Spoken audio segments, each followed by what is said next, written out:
Hello students, இன்னைக்கு chapter 10 ordinary differential equationsல exercise 10.7ல 14 and 15 பார்க்கலாமா.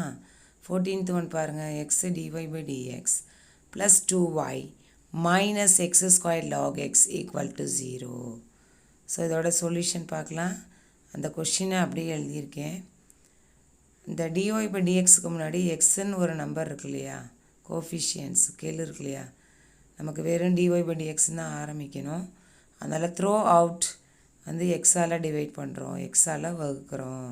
So எல்லாத்துக்கும் கீழே எக்ஸு போட்டாச்சு, அந்த ஒரு எக்ஸு கேன்சல் ஆகிடும் இதில் லாஸ்ட்டு டேர்மில். So dy by dx plus 2y by x minus X log x equal to 0 மட்டும் இருக்குது. ஓகேவா, அந்த மைனஸ் எக்ஸ் log x வந்து அடுத்த லைனில் ரைட் ஹேண்ட் சைடு கொண்டு போயிடலாம். அப்போ நமக்கு dy by dx plus py equal to q என்ற வடிவில் உள்ளது. It is of the form dy by dx plus py equal to q. So இதை ரெண்டுத்தையும் கம்பேர் பண்ணும் பொழுது ஒய்யோட கோஃபிஷியன்ஸ் என்னன்னு பார்த்தீங்கன்னா 2/x, அதுதான் p. qங்கிறது x log x. ஓகேவா, so p is equal to 2/x.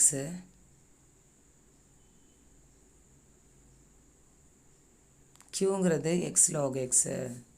So integral pdx என்னன்னு பார்க்க போகிறோம். 1/xனா log x, 2/xனா 2 log x, 3/xனா 3 log x, மைனஸ் 5/xனா minus 5 log x.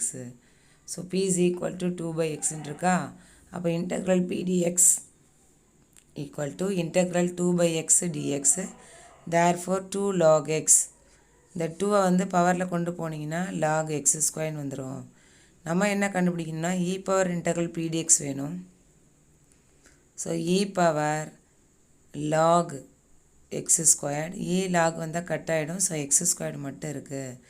therefore the general solution y into e power integral pdx is equal to integral q into e power integral pdx into dx plus c. y into e power integral pdx equal to integral q into e power integral pdx into dx plus c. So y into e power integral pdx தான் x ஸ்கொயர்னு கண்டுபிடிச்சி வச்சுருக்கோம். So y into x squared is equal to integral qங்கிறது x log x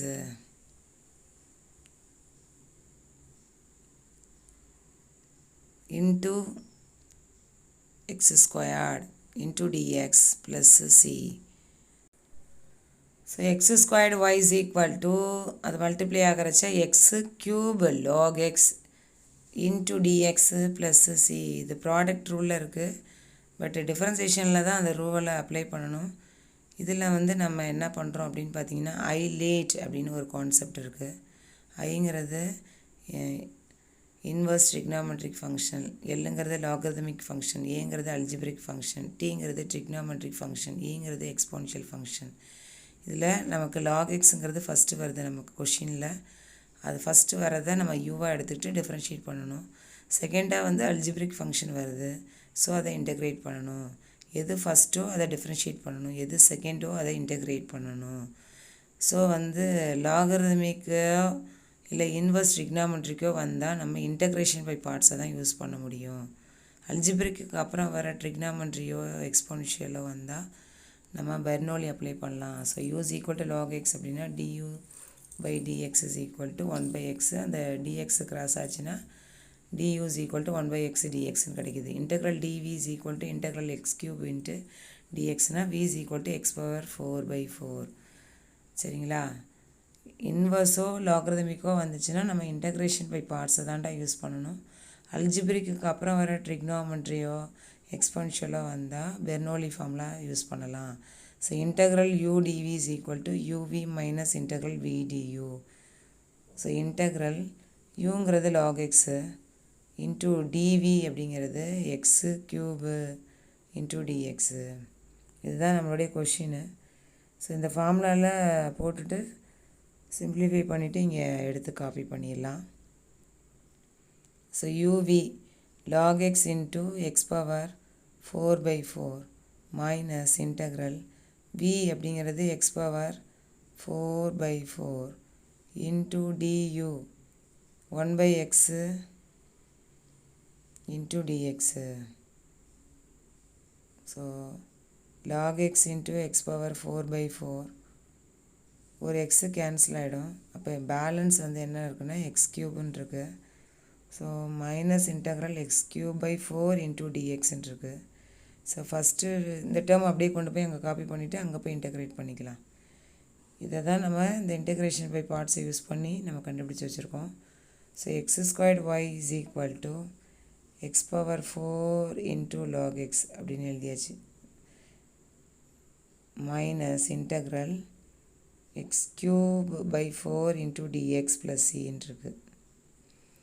plus C போடணும் அந்த இடத்துல. So X power 4 lock எக்ஸை போட்டுருங்க. Minus X க்யூபை integrate பண்ணால் எக்ஸ் பவர் 4 பை 4ன்னு வரும். ஓகே, இன்ட்டு அங்கே என்ன இருக்குது டிவைடில் ஒரு 4 இருக்குது, அதையும் தூக்கி போட்டுருங்க மறந்துடாமல். Plus C. ஸோ உன்னுடைய ஆன்சர் வந்து x power 4 divided by 4 into log x. அதாவது x squared y is equal to x power 4 by 4 into log x minus x power 4 by 16 plus c. அடுத்தது பார்க்கலாமா? 15th ஒன்று dy by dx plus 3y by x is equal to 1 by x squared given that y equal to 2 x is equal to 1.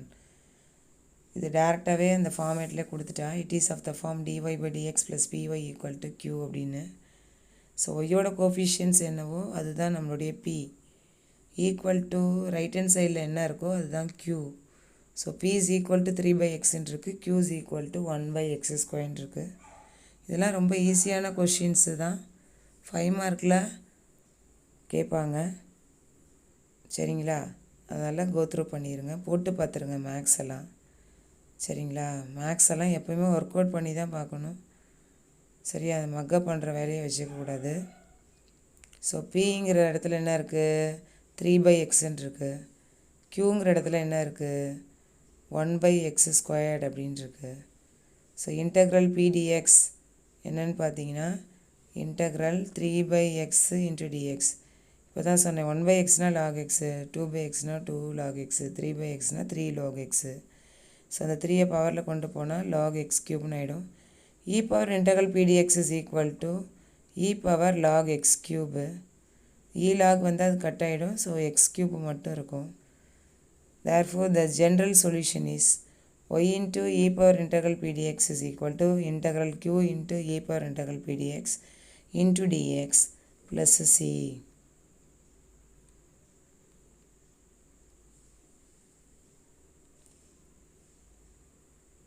ஓகேவா? அந்த ஃபார்முலாலாம் கண்டிப்பாக எழுதிருங்க. அந்த B என்ன Q என்னன்னு எடுத்து எழுதுங்க. சரிங்களா? இதுக்கெல்லாம் ஒவ்வொரு மார்க் உண்டு. ஓகேவா? So y into x cube போட்டாச்சு. இன்டெக்ரல் க்யூங்கிறது 1 by x squared into x cube into dx plus C. So x cube ஒய்ன்னு எழுதிடலாம். அந்த எக்ஸ் ஸ்கொயர்டு கட் ஆகிடும். அப்போ இன்டெக்ரலுக்குள்ளார வெறும் எக்ஸு மட்டும்தான் இருக்கும். அந்த எக்ஸை அந்த இன்டெக்ரலுக்குள்ளார எக்ஸ் மட்டும்தான் இருக்குது. So x cube y is equal to எக்ஸை இன்டெக்ரேட் பண்ணிங்கன்னா x squared by 2 plus C. So இதோட கணக்கு முடிஞ்சிருச்சு. பட் இன்னும் கிவனில் இன்னும் 2 கொடுத்துருந்தா எக்ஸோட வேல்யூ ஒய்யோட வேல்யூவை, அதனால் இதை ஈக்குவேஷன் 1ன்னு எடுத்துகிட்டு அந்த வேல்யூவை கொண்டுட்டு வந்து இதில் போட்டிங்கன்னா சி கண்டுபிடிச்சிடலாம். திரும்ப அந்த சியோட வேல்யூவை இதில் கொண்டுட்டு வந்து போட்டுருங்க. So given x is equal to 1, y is equal to 2.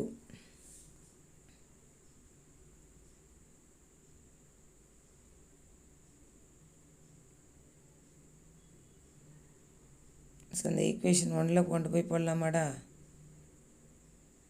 1 cube into 2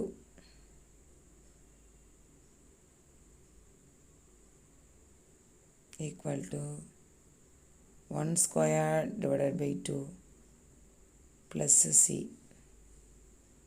So 2 is equal to 1 by 2 plus c. 2 minus 1 by 2 equal to c. So அது cross பண்ணுறச்ச 4 minus 1 by 2. Therefore 3 by 2 equal to C. இந்த 3/2 equation 1ல் கொண்டு போய் போட்டுட்டிங்கன்னா வேலை முடிஞ்சிருச்சு. So x cube y is equal to x squared by 2 plus சியோடைய ஆன்சர் வந்து என்ன 3/2. அதை போட்டுடலாமா? அதுக்கா ஸோ அந்த சியோட வேல்யூயை கொண்டு போய் போட்டுடலாமாடா? So x cube y equal to x squared by 2 plus 3/2. இது ரெண்டுத்துலேயும் டினாமினேட்டர் ஈக்குவலாக இருக்கனால x cube y is equal to x squared plus 3 divided by 2. 2பா, இந்த 2வை க்ராஸ் பண்ணி போட்டுக்கலாம். So 2x cube y is equal to x squared plus 3. ஓகேவா? தேங்க்யூ